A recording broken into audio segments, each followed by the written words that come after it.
Zouer Kadi, développeur depuis pas mal d'années. Et je suis également enseignant à temps partiel, très partiel, dans une école d'ingé à Paris. Et également co-organisateur de Devoxx France à Paris aussi. Donc si vous êtes ici cet après-midi, c'est que vous en avez un peu marre de l'informatique d'un autre âge, de nos usuels suspects, bases de données, Postgres ou autres, avec leur framework de mapping. Bref, vous en avez un petit peu marre de l'informatique à la papa. Vous avez envie de vous envoyer un petit peu en l'air. Mais comme nous sommes des ingénieurs consciencieux, on a envie de le faire avec un petit peu de sécurité. Alors, juste quelques mots pour présenter Elasticsearch et présenter la notion de search en général. Avant, quand on allait sur un site web, on trouvait ça. En fait, avant et toujours maintenant, ce site web existe actuellement. Et il est un petit peu minable. Maintenant, un site web, c'est ça. C'est juste un écran pour chercher. Alors, en préparant cette présentation, je suis aussi allé voir sur quelques sites e-commerce. Ils ont tous, si on va voir par exemple Darty, voilà, ils ont tous ce type de champ en haut. Et si je cherche par exemple les enceintes JBL, je fais Enter, il me suggère mes recherches. Donc un site web maintenant, ou un site même interne, à ce type de recherche. Avant, quand on avait à mettre une liste, on mettait ce type d'éléments, ce qu'on appelle la combo box. La combo box est un petit peu en voie de disparition. Maintenant, quand on va sur un site, on a ça, on a ce qu'on appelle le Search as you type. Donc c'est juste deux, trois slides pour vous montrer que ces acteurs du web, notamment celui-ci, a changé notre rapport à la recherche. D'où la prégnance d'outils d'indexation comme Elasticsearch. Donc Elasticsearch, qu'est-ce que c'est? En deux mots. Si on fait une comparaison avec une base de données contient des instances de base de données qui elles-mêmes contiennent des tables, qui elles-mêmes contiennent des rows ou des tuples, et chaque tuple est constitué de colonnes. Elasticsearch contient des index. Et chaque index peut contenir des types. Un type contient des documents, et les documents sont constitués de fields ou de champs.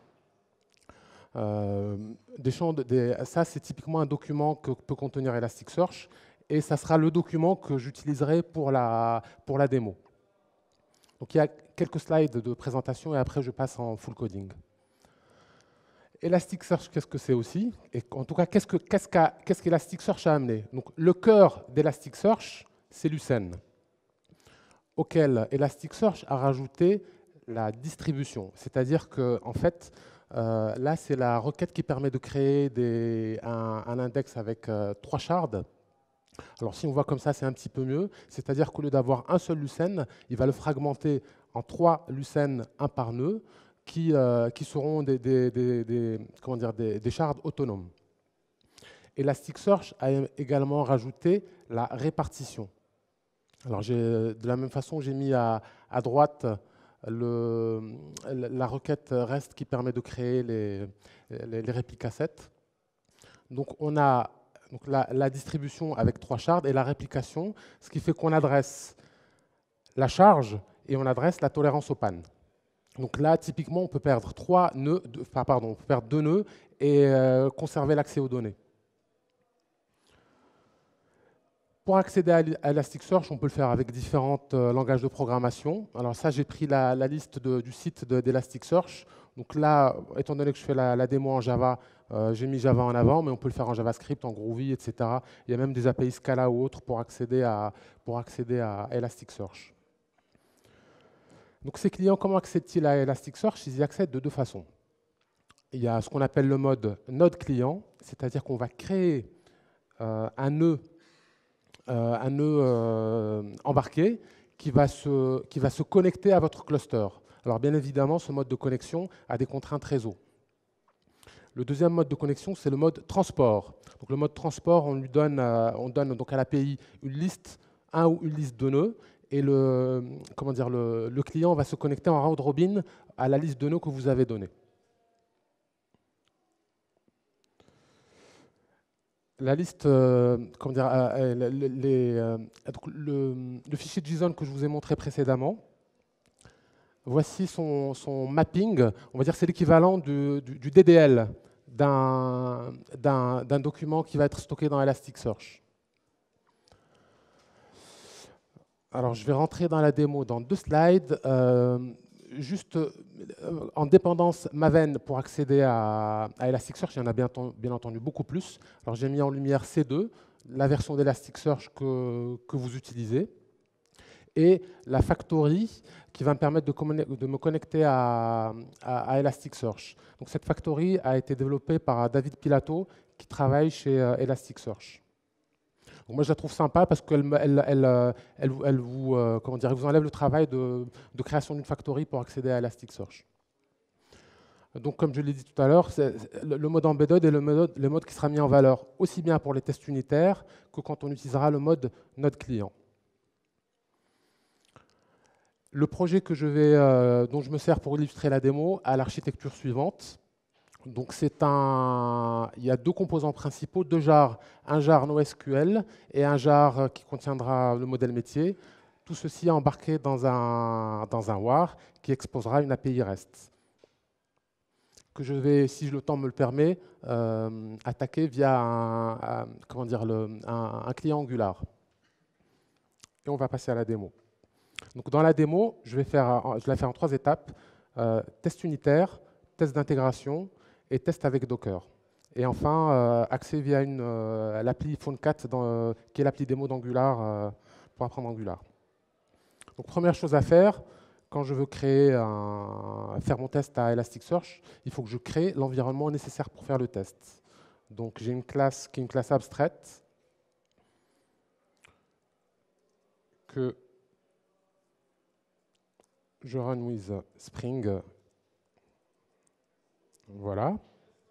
J'ai également besoin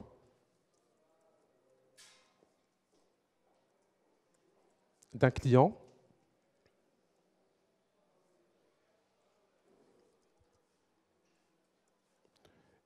qui est AutoWired. J'ai besoin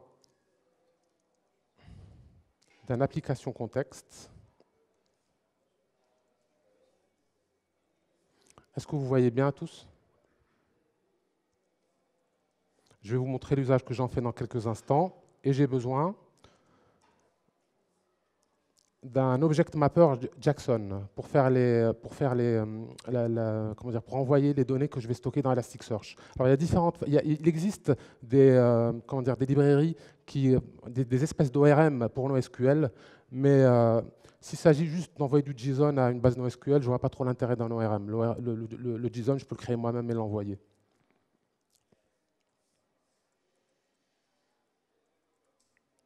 Voilà. Alors ça, je l'ai laissé, je ne l'ai pas effacé. C'est l'index que je vais manipuler et le type que je stocke dans l'index. Et j'ai une méthode protégée que je vais appeler plus tard. Donc la première chose que je fais, je dois supprimer un index s'il en existe un. Là, je suis en train de mettre en place les tests unitaires qui vont nettoyer et recréer mon jeu de données. Donc j'ai un client.admin.indice.delete, new delete.get. Alors, si j'exécute ça pour la première fois et que je n'ai pas d'index, je vais avoir une exception. Donc, il faut faire un try-catch. Ça, je peux enlever et je trappe toutes les exceptions pour éviter d'en avoir une lors de la première exécution. Ensuite, je crée mon index. Alors, il y a une petite astuce, c'est que cette partie-là, pour ne pas avoir à la réécrire à chaque fois, je vais la déclarer en variable. Voilà, et je vais la remplacer ici.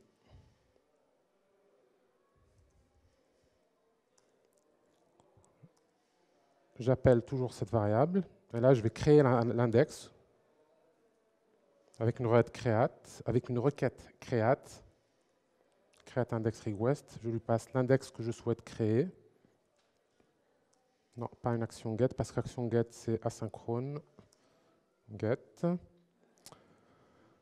Je n'ai pas besoin de flusher, en fait. Alors là, je vais récupérer le mapping que je souhaite injecter dans mon index. Le mapping du type que je souhaite injecter. Alors j'ai une méthode privée qui existe déjà. Je vais vous montrer à quoi elle ressemble tout de suite. C'est à ce moment-là que j'utilise l'application contexte que j'ai déclarée plus haut, parce que c'est ce qui va me permettre de récupérer les ressources. Alors ce qui est intéressant là, bon, le code est trivial pour la récupération de... Ce qui est intéressant, c'est de voir le mapping que j'injecte. C'est ce que je vous ai montré plus haut. Donc, je vais créer dynamiquement le type que je vais injecter. Autre chose qui est intéressante, c'est que c'est de type dynamique strict, c'est-à-dire que j'interdis la création dynamique de champs, ce qui est une possibilité d'Elasticsearch. Voilà.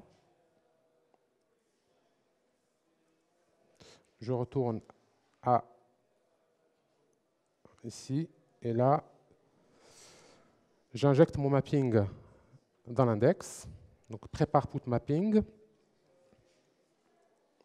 de l'index. Je set le type, c'est le type type phone. Et je set la source du mapping, mapping.get.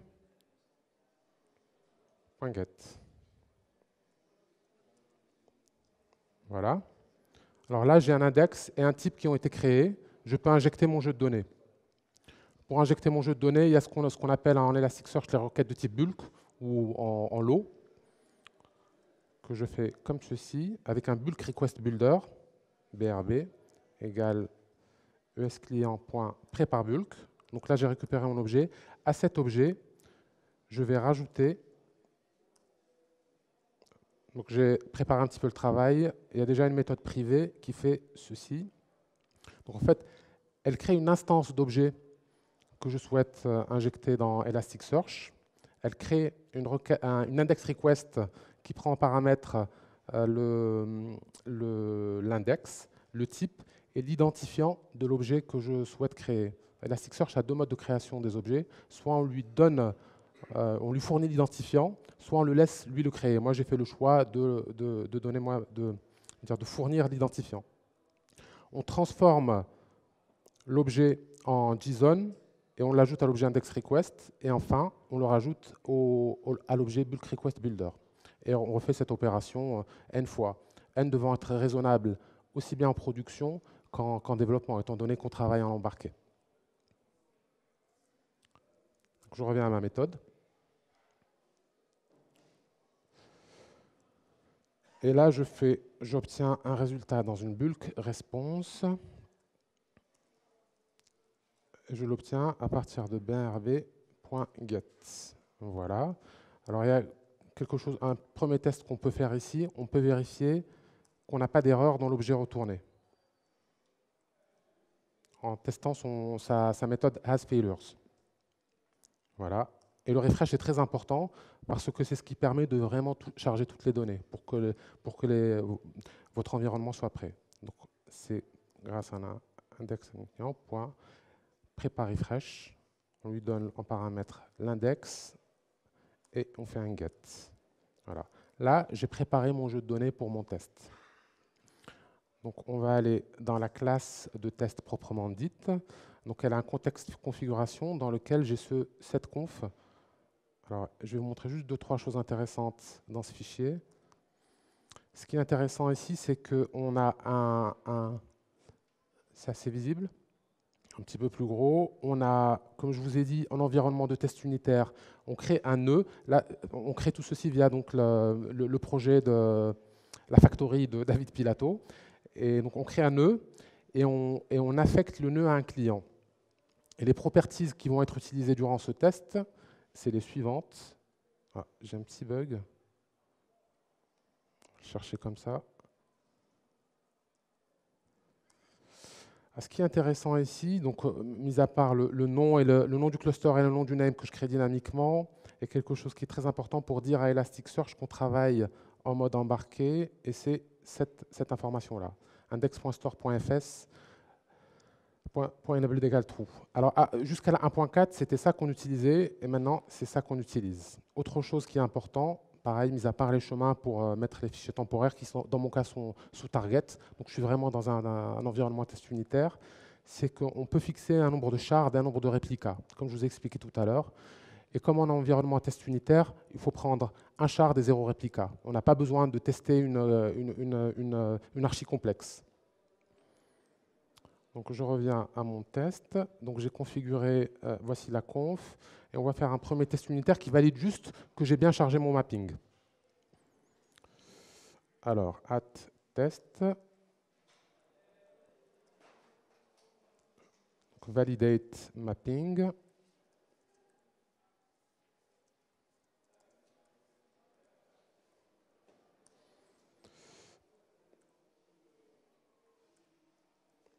Alors, je récupère d'abord les mappings metadata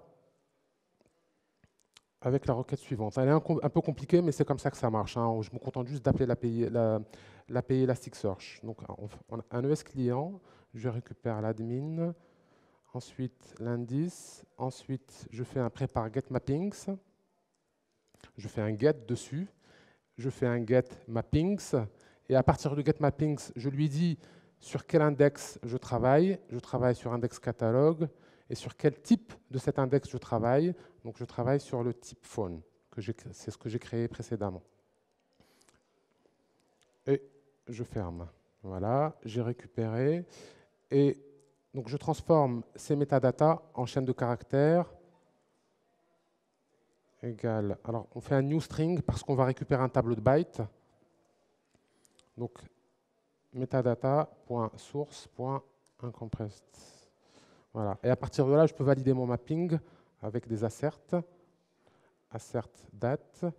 Alors, peut-être pas string, c'est un peu plus mapping, ça m'a l'air plus cohérent. Je teste que mon mapping contient le champ name. Voilà. Et si j'exécute ceci, pourquoi c'est rouge? Ah oui. Il faut faire un contain string.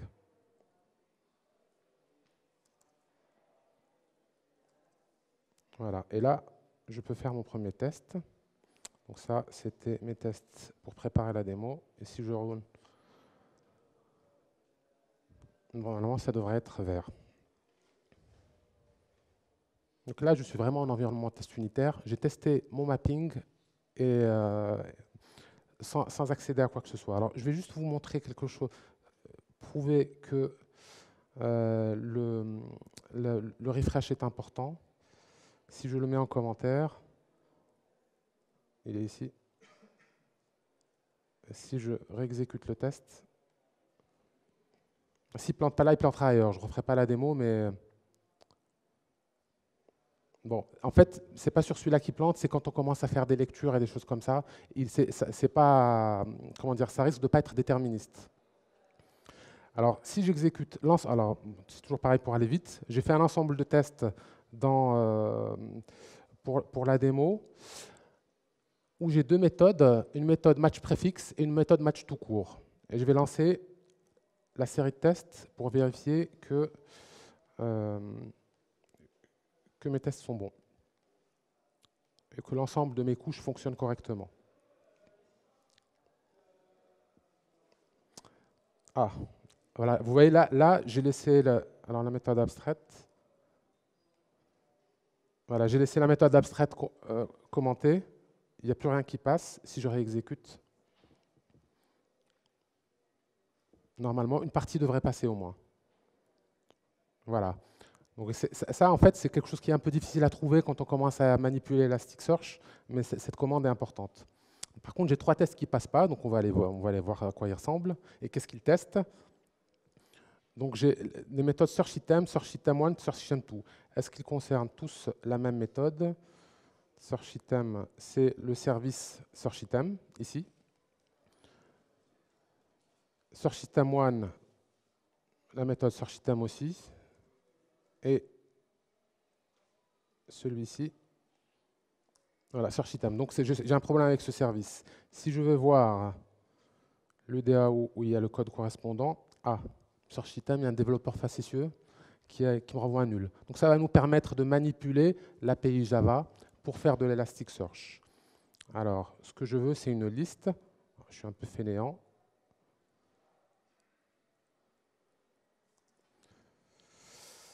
Une liste d'items de type ArrayList.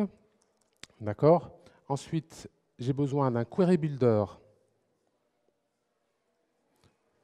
que je construis de la sorte à partir d'un query builders.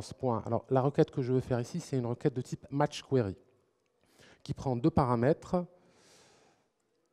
Elle prend les paramètres. Je vais remonter un peu parce que je pense que vous voyez mal. Elle prend les paramètres name, c'est un petit peu en bas là de la.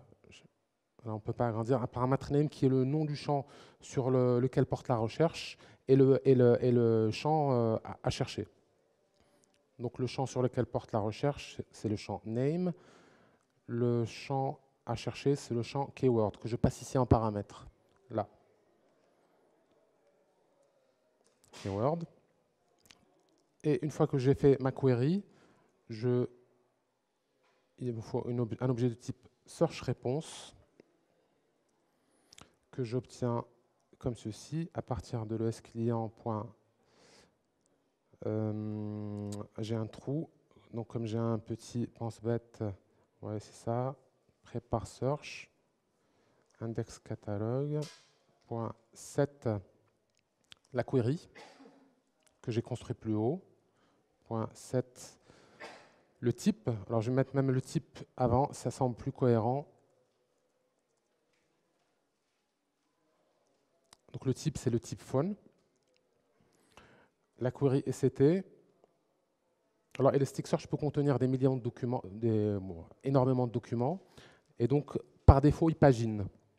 Donc mon API est paginé, puisque là je passe un from et un page un peu en haut de la signature, et donc je vais les passer en paramètre de set from,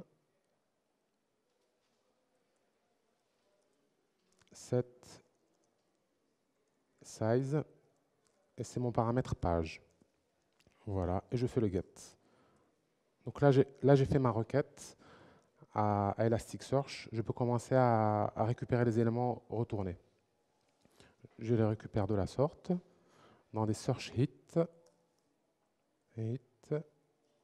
qui sont dans la search response.getHits. Voilà, et je commence à boucler dessus. La première chose que je fais, c'est une transformation, une récupération du JSON et une transformation de ce JSON en objet Java. Item égale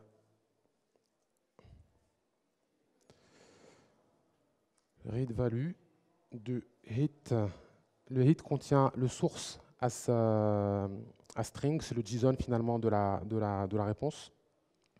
Et je fais un searchable item.class. Donc,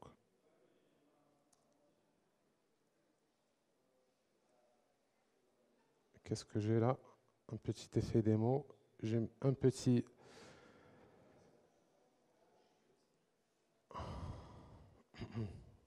Qu'est-ce qu'il me fait là?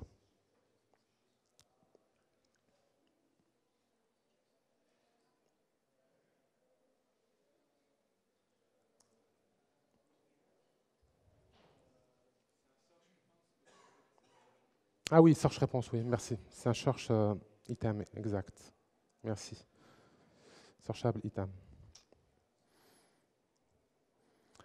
Et je rajoute cet item dans ma liste. Une fois que c'est fini, je retourne ma liste d'items. Et là, si je réexécute mes tests,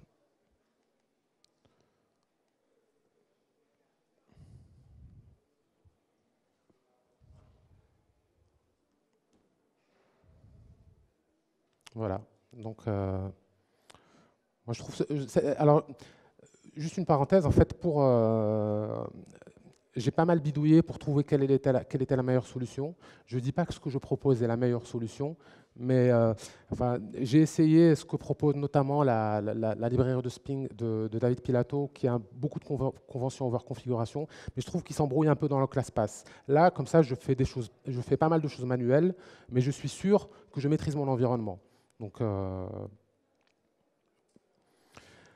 les tests unitaires sont faits. Donc vous allez me dire, t'es bien gentil, mais comment ça marche tout ça avec un vrai Elasticsearch? Donc on va voir un test d'intégration. Un test d'intégration qui est...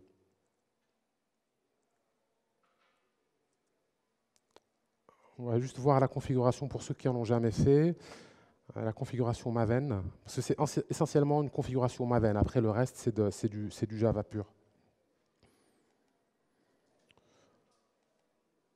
Et dans la biblio, à la fin de la présentation, je vous montrerai le lien duquel je me suis inspiré pour pouvoir faire des tests d'intégration avec Maven. Je trouve que c'est un blog qui explique très bien comment faire.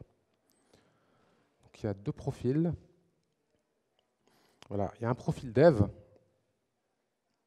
ici, où on exclut, on dit à Maven de ne pas faire les tests d'intégration et de faire les tests unitaires.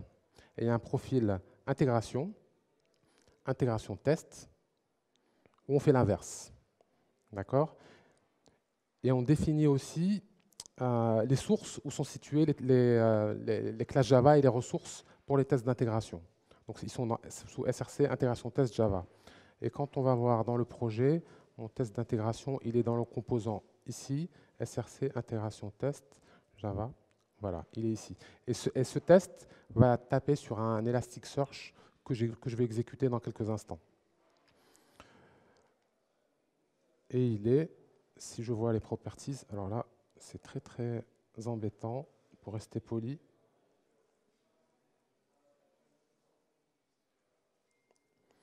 Ce que je voulais vous montrer, c'est que ici, oh là là.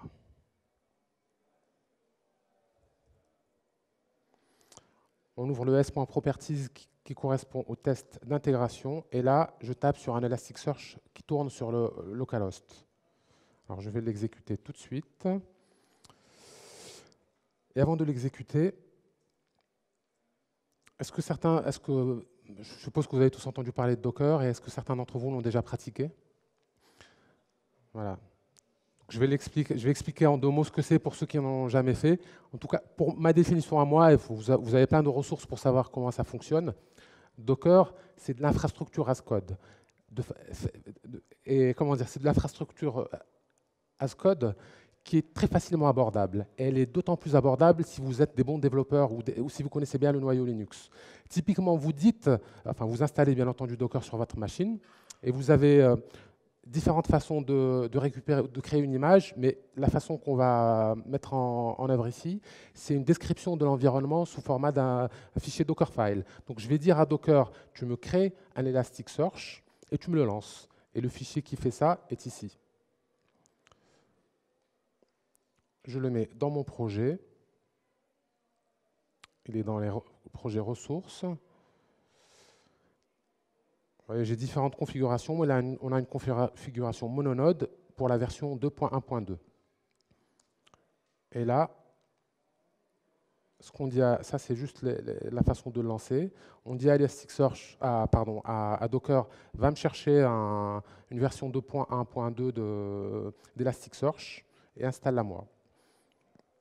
Donc je l'ai déjà fait, donc je ne vous fais pas la partie build du Dockerfile, je vais juste le lancer. Et je vais le lancer avec Docker Compose.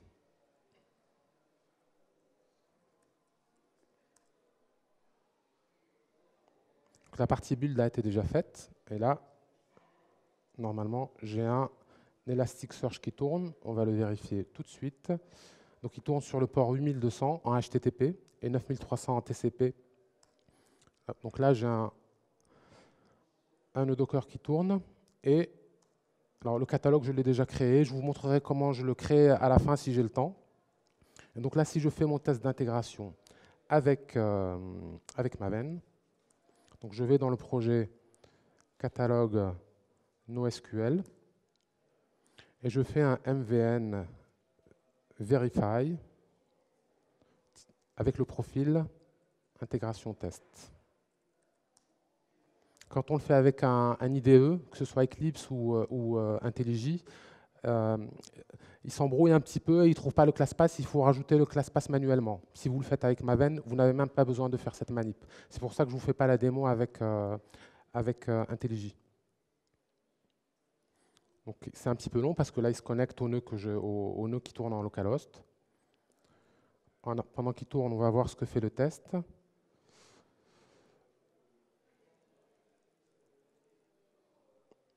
Le test est un petit peu trivial, mais il me teste une traversée de couches.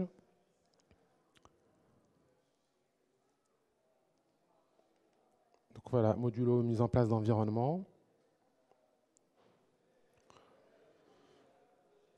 Il fait la requête sur un jeu de données que j'ai déjà injecté et il s'assure juste que je reçois des données en retour. Et il le fait pour les deux services que je mets à disposition. Voilà, build successful, et il a exécuté. Alors ça va être un petit peu difficile de trouver la classe, mais croyez-moi sur parole, il a exécuté les 3 tests de cette classe-là. Donc normalement, on devrait voir. Le problème, c'est que c'est un petit peu pénible à voir. Voilà.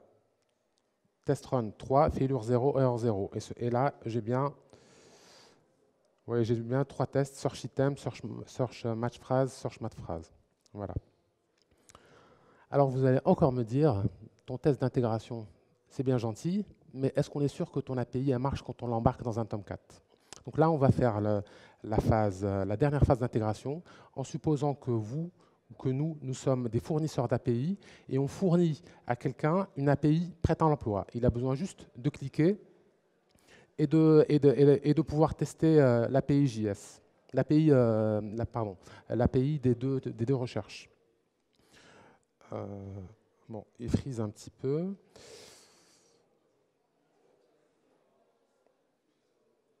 Je vais déjà tout arrêter ici. Là, j'arrête tous les conteneurs qui tournent. Je vais déployer le WAR que j'ai créé dans un Nexus que je vais monter et qui est aussi dockerisé. Donc, je vais dans un premier temps lancer un Nexus en local.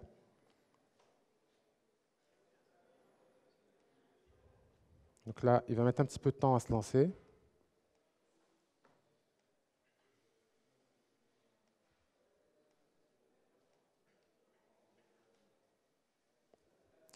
Ça tourne. Voilà, là j'ai un Nexus qui tourne. Donc dans ce Nexus, j'ai un rip snapshot. Bon, je l'ai déjà ici. Hop.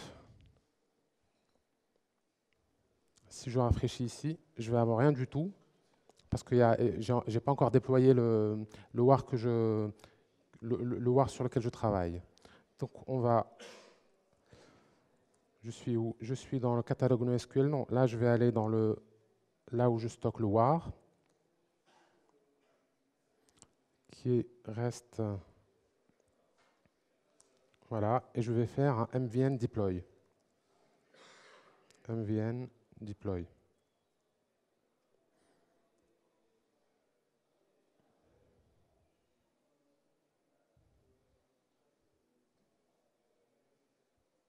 Voilà, donc ça a bien déployé et on va le vérifier ici avec l'URL où il y a mon snapshot. Je rafraîchis. Voilà, j'ai le POM. Voilà, j'ai le WAR qui est ici. Une fois que j'ai déployé mon WAR, je build un conteneur Docker qui contient ce WAR. Alors là, ce qui est intéressant, c'est que dans l'hypothèse où c'est quelqu'un d'autre qui utilise votre fichier, il a besoin juste de builder l'environnement Docker. J'ai fait la chose suivante, qui je pense est une chose vers laquelle on doit tendre quand on fait du développement en équipe. C'est la chose suivante. Le Tomcat, l'image Tomcat, le Dockerfile. Donc là, c'est toujours pareil. Hein, je dis à Docker, va me chercher une version. Alors, vous pouvez prendre à partir du CentOS ou n'importe quel distribué Linux, y installer un Java et ensuite y installer un Tomcat. Bon, moi, j'ai pris des images qui existent sur la registrie Docker, en fait. Hein. Donc, je prends et je l'ai copié pour moi ou pour la démo quand je travaille chez mes clients. Donc je récupère un Tomcat que j'installe sur une image qui contient un Java 8. Et ce qui est intéressant et qui est un petit peu différent, c'est que je vais faire un wget sur mon Nexus.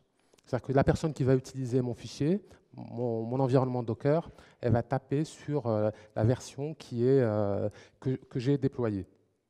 Donc je fais un wget et je modifie le nom pour avoir un nom stable, en fait, hein, pour avoir toujours le même nom ici. Alors je déploie également un serveur.xml parce que je change le port par défaut. Je mets le port 9090.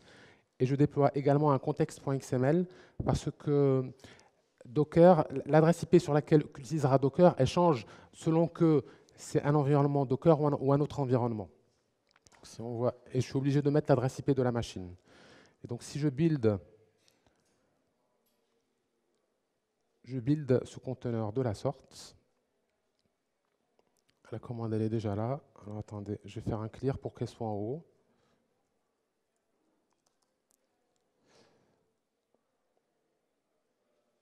Voilà, donc je fais un build en donnant un tag à l'image que je crée. Et ça, c'est le chemin où se trouve mon Dockerfile. Alors, j'ai déjà exécuté la requête précédemment pour aller vite, mais si je l'avais exécutée sans qu'il y ait eu un wget avant, vous auriez vu Docker qui télécharge le war dans l'image qu'il va créer. Voilà, donc là, en théorie, j'ai un Elasticsearch, j'ai un Tomcat qui contient mon war. Et je vais les exécuter grâce à Docker Compose qui permet d'exécuter plusieurs conteneurs à la fois. Docker Compose, qui est une surcouche de Docker, et le fichier ressemble à ceci. Donc voilà, donc j'ai mon instance Elasticsearch qui, lors du build, a ce nom de tag. Elle expose ces deux ports, le port 8200 pour les accès HTTP, le port 9300 pour le protocole TCP.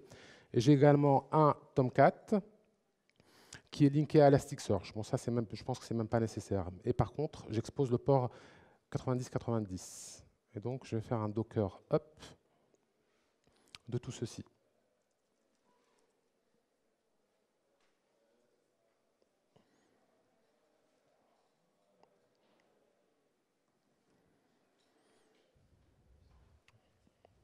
On attend de voir qu'il n'y a pas d'exception pour voir si tout fonctionne correctement.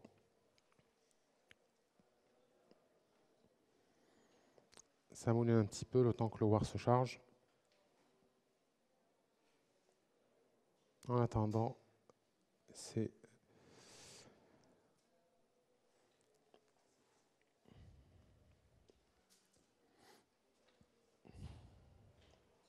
un petit peu long.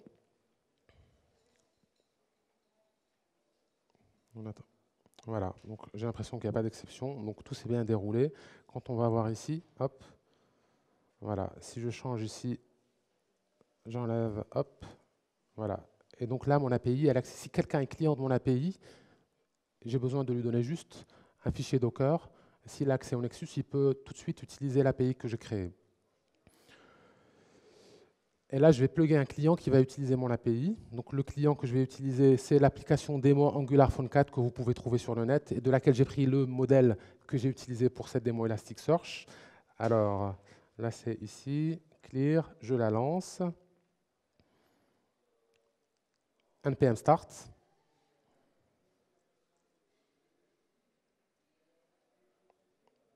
Voilà, elle est startée. Alors, on va juste bien voir que je tape sur Elasticsearch. Je vais vous montrer la configuration. Alors, je ne suis pas du tout développeur JS, donc j'ai fait des trucs un petit peu à l'arrache. J'ai mis l'URL en dur de là où je tape. Donc, c'est localhost 9090, etc., etc., plus le service. Alors, soit match, soit préfixe. On va essayer de faire les deux démos.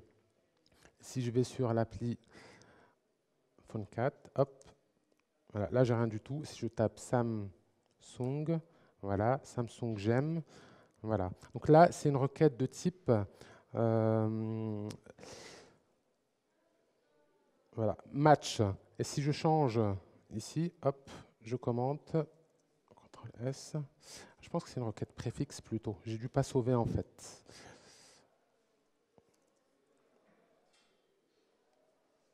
Là, Samsung.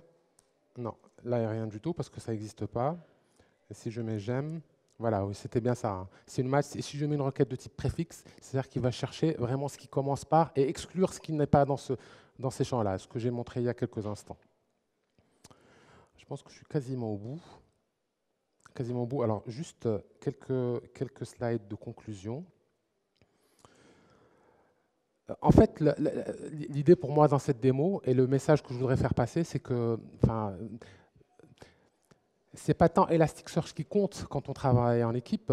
Alors c'était le slide précédent. C'est vraiment la maîtrise de l'ensemble de la stack. C'est-à-dire que quand on va mettre à dispo, par exemple, un collègue qui travaille sur du JS, ce qui était mon cas sur le dernier projet où j'ai travaillé, c'est que la personne qui consomme votre API, il ne faut pas qu'elle récupère votre projet.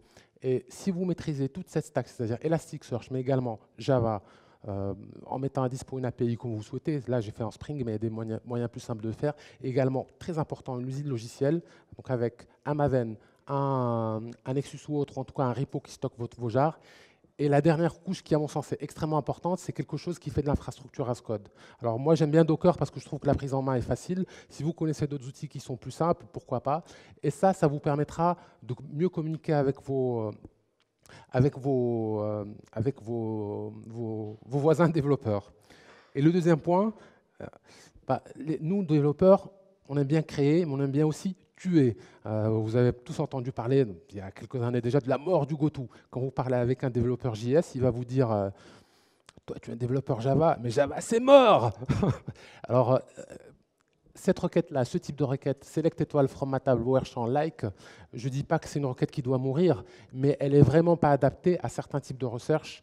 Et des outils de search style Elasticsearch, mais il n'y a pas qu'Elasticsearch dans le marché. Sur le marché, il y a aussi Solar qui a des avantages et des inconvénients, ou d'autres outils payants. Donc, je vous invite à les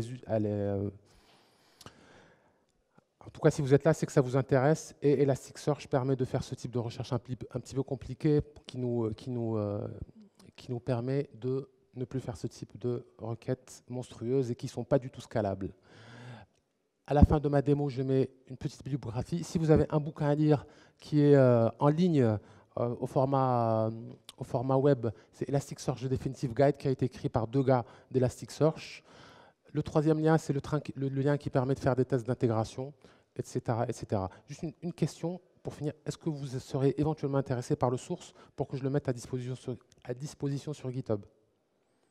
Si vous êtes intéressé, levez la main. OK, je le tweeterai. Donc, si vous me followez, vous saurez quand je le publierai. Je vous remercie de votre attention. Je crois qu'on n'a plus le temps de poser des questions.